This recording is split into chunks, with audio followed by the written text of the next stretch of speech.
Assalamualaikum warahmatullahi wabarakatuh. Ini saya akan mempresentasikan laporan perencanaan tambang 2. Bagaimana tema yang saya ambil yaitu penyelidikan tambang timah. Yang pertama yaitu bab 1 yang berisi latar belakang, yaitu dengan masalah. Latar belakang tersebut adalah produksi kepulauan Bangka Belitung dikenal sebagai daerah yang kaya akan sumber daya alam dan juga menyimpan hasil bumi yang kaya. Kepulauan Bangka Belitung terletak di daerah provinsi Sumatera Selatan, dikenal sebagai salah satu penghasil timah di Indonesia.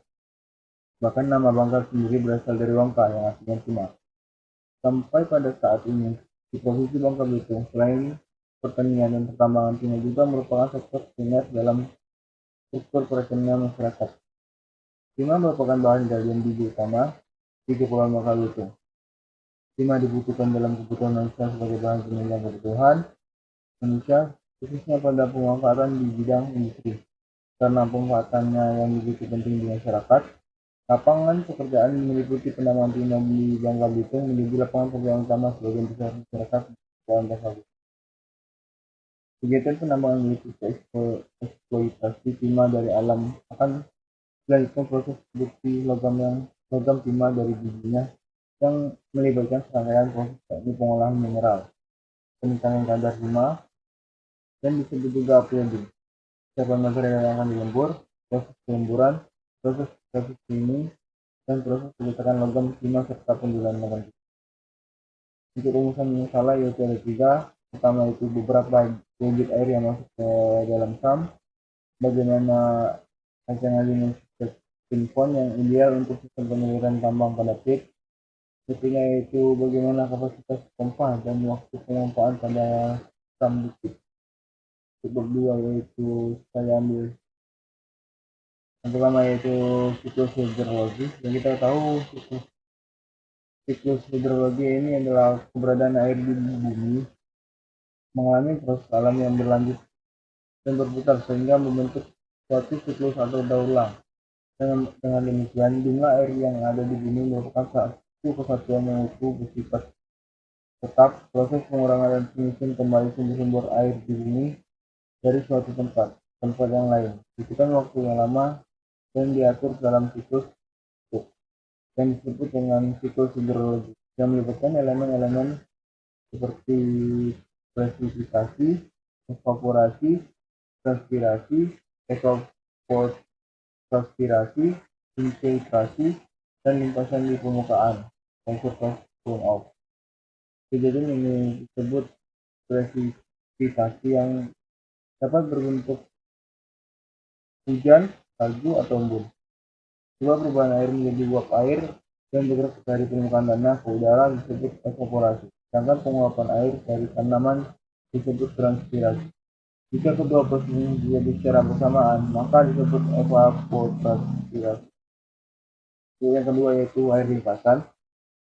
Menurut Supriyadi dan Sudarman 2018, air limpasan permukaan atau aliran permukaan sebagai adalah bagian dari curah hujan yang mengalir ke atas permukaan dan mengangkut partikel tanah. Limpasan terjadi karena intensitas hujan yang jatuh di suatu daerah melebihi kapasitas infiltrasi.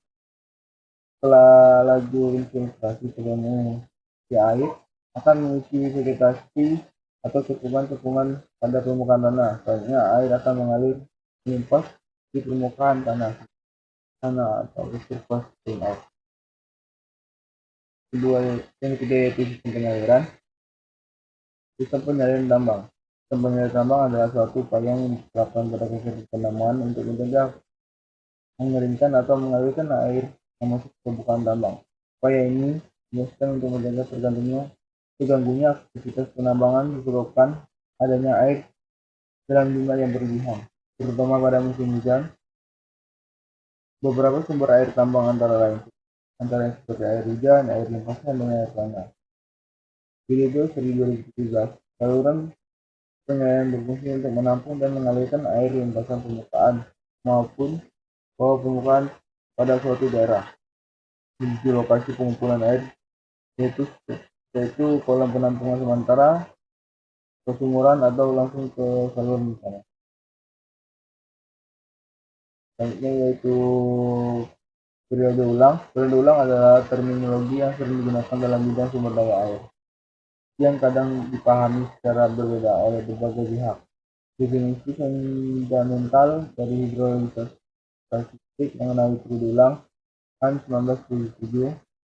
Periode ulang adalah rata selang waktu terjadi suatu kejadian dengan suatu besaran tertentu atau lebih. Curah hujan adalah jumlah air yang jatuh pada permukaan tanah selama waktu tertentu. Curah hujan yang biasa terjadi di wilayah tropis adalah curah hujan konvensional, frontal, dan orografik.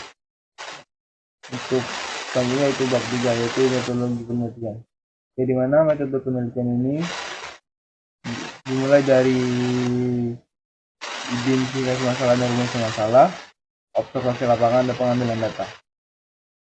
Selanjutnya ada dua data primer. Yang pertama yaitu data primer. Satu yaitu curah hujan aktual, dua data kenaikan permukaan air pada SAM, yang tiga debit aktual pompa. Data sekundernya yaitu satu data curah hujan 10 tahun terakhir, dua spesifik pompa, skala layout, peta tes manaria, dan peta topografis. Untuk pengolahannya yaitu menghitung curah hujan, rencana, dan intensitas curah hujan.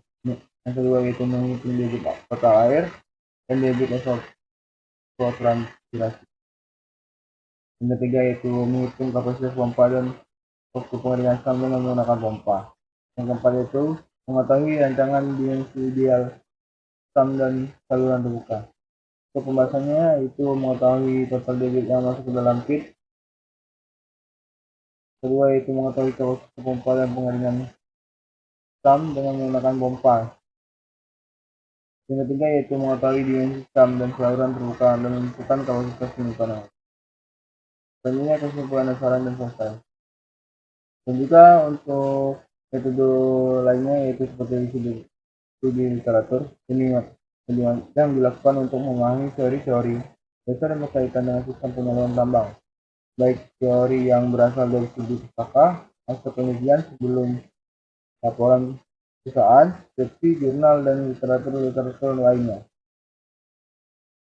Tujuan studi literatur adalah untuk membandingkan antara kondisi aktual di lapangan dengan teori dasar yang berkaitan dengan penelitian. Data sampel curah hujan harian merupakan data sekunder yang diperoleh oleh Badan Meteorologi, Klimatologi, dan Geofisika atau BMKG Kabupaten Bangka.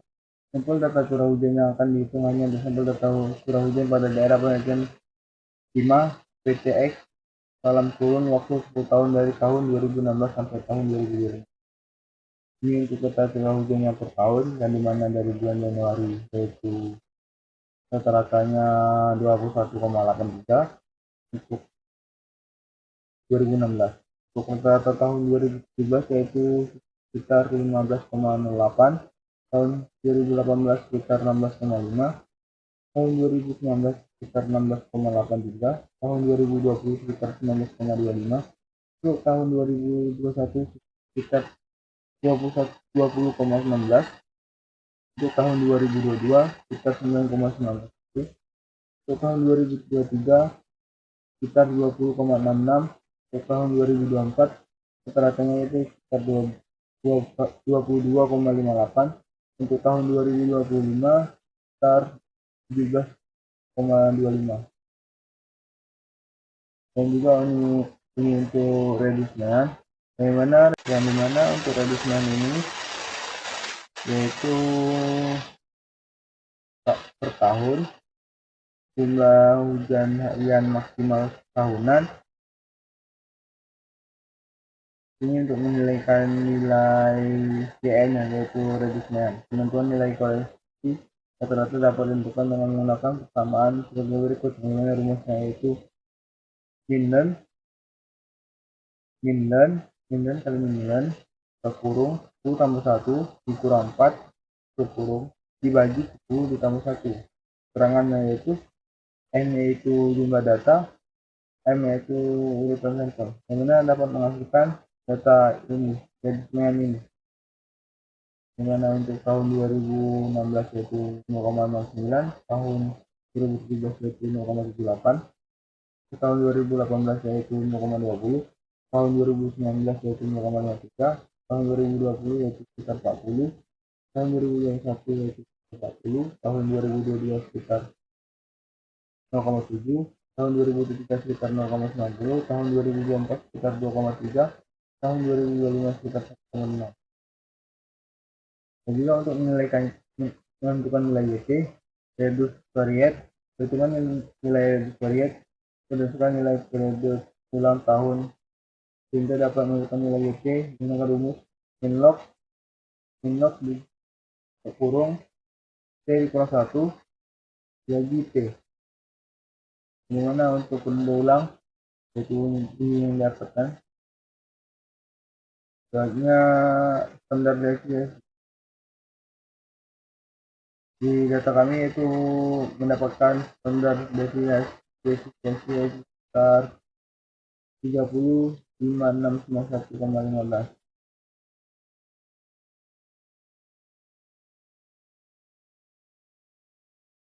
Dan ini untuk reduce standar deviasi yang mana menggunakan rumus SN sama dengan N dikurang N kurang N dikurang 1 dapat dihasilkan yaitu sekitar 5,87.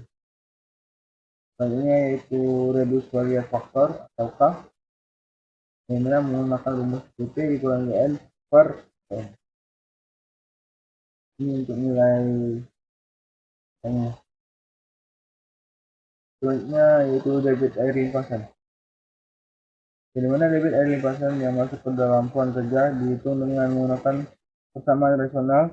Perhitungan debit limpasan untuk periode ulang 5 tahun dapat dilakukan perhitungan sebagai berikut. 0,2 Q sama dengan 0,278 dikali P dikali 1 dikali A. Q sama dengan 0,278 kali 553,04 kali 20,96 kali 0,6 sama dengan 2,302. Jadi mana C ini yaitu luas dari catchment area. Selanjutnya debit air tanah. Sehingga didapatkan rata-rata kenaikan air muka tanah yang terakumulasi pada SAM. Perhitungan yang dapat digunakan sebagai berikut. Q air tanah sama dengan luas permukaan SAM kali tinggi terakumulasi sama dengan 90 meter kubik kali 0,1081 meter per jam sama dengan 9,729 meter kubik per jam. Selanjutnya evapotranspirasi, di mana aktual rata-rata dapat dihitung dengan cara mengetahui temperatur suhu rata-rata yang terdapat pada daerah penelitian. Pada penelitian ini, peneliti mengambil sampel data suhu rata-rata daerah penelitian selama 1 bulan.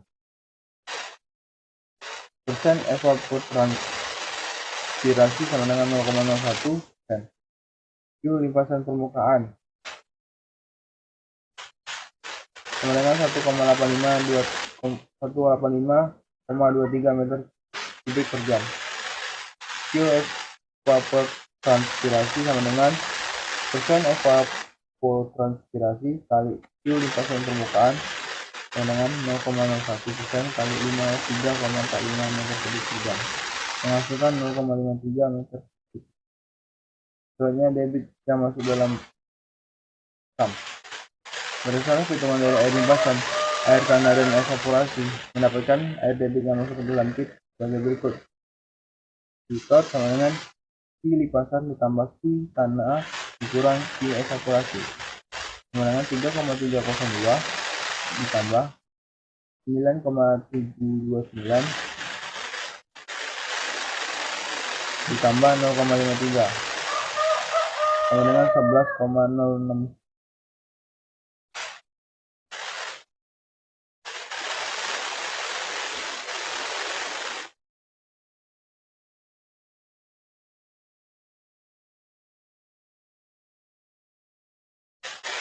Selanjutnya kolom SAM, maka didapatkan dimensi SAM dengan panjang atas sekitar 5, panjang bawah sekitar 35 meter, lebar atas sekitar 40 meter. Lebar bawah 32 meter dan kedalaman 4,5. Dengan perhitungan volume yang tertampung digunakan rumus volume terkecil sebagai berikut. Volume sama dengan 1,1/3 dikali kedalaman kali luas atas ditambah luas bawah ditambah volume luas atas kali luas bawah kali 0,5 menghasilkan nilai sekitar 6.665,794 meter. Nah, jadi untuk kesimpulannya yaitu yang pertama yaitu analisis curah hujan tahun 2016 sampai tahun 2025 memiliki rata-rata maksimum sebesar 38,43 yang digunakan sebagai perhitungan NDWI. Yang kedua yaitu debit total air yang masuk ke dalam kam debit debit dihitung sebesar 11,03 meter kubik per jam yang terdiri dari limpasan permukaan air karena dikurangi evakuasi. Yang ketiga yaitu saluran yang paling efektif yang digunakan yaitu saluran yang berbentuk trapezium dan mudah dipelihara dan efektif. Terima kasih. Saya tutup. Assalamualaikum warahmatullahi wabarakatuh.